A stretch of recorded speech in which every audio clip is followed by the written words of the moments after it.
Lovely form from the home of the Spirit Quartz, Buknout Hoek, South Africa. Central quartz crystal surrounded by smaller quartz crystals, as you see here. So you have a core quartz crystal and then all these little ones around it. Bit of reddishness inside there, which would be inclusions of hematite in stages of oxidation going into goethite.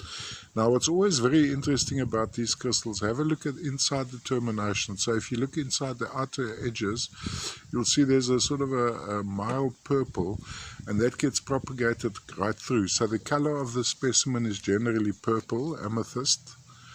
Lovely form, would need a stand. So if you have it on a stand going around like this, I just love the shape of this guy.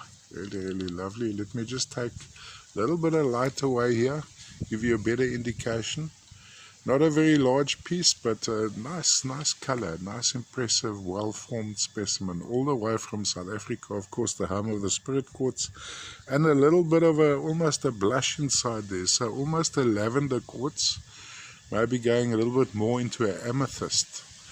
There we go, look at that, lovely. And then looking from the top down, also have a look at the reflections of the crystal faces.